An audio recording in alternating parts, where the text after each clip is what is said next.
सिद्धिविनायक भगवान की. नमस्ते.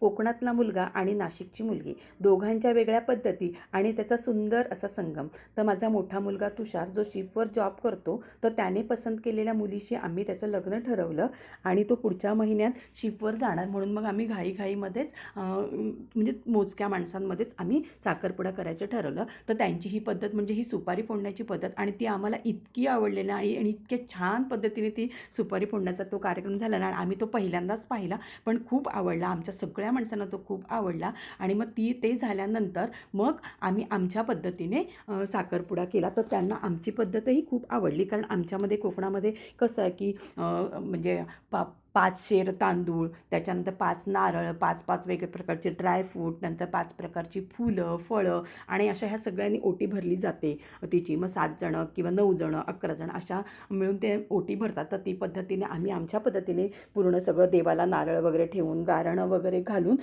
आम्ही आमच्या पद्धतीने साखरपुडा केला आणि असं खूप छान असा हा साखरपुड्याचा कार्यक्रम म्हणजे कमी वेळामध्ये पण खूप छान असा हा आमचा कार्यक्रम पार पडला. आणि जेव्हा जायला निघाला तेव्हा हे सुद्धा आमच्यासाठी खूप नवीन होतं. तर तो जायला निघाला तेव्हा त्याच्यासोबत हे एवढे सारा फराळ आणि फळं आणि त्यांनी पाठवणूक केली आणि हे पाहून तर बापरे, आम्हाला म्हणजे हे आमच्यासाठी पण नवीनच होतं ना. पण मी मात्र असं म्हटलं की म्हणजे मला असं वाटतं की माझ्या घरी त्यांनी आता अन्नपूर्णेला पाठवलं आहे आणि लग्नानंतर ते माझ्या घरी लक्ष्मीला पाठवणार आहे. तर तुम्हाला काय वाटतं? थँक्यू.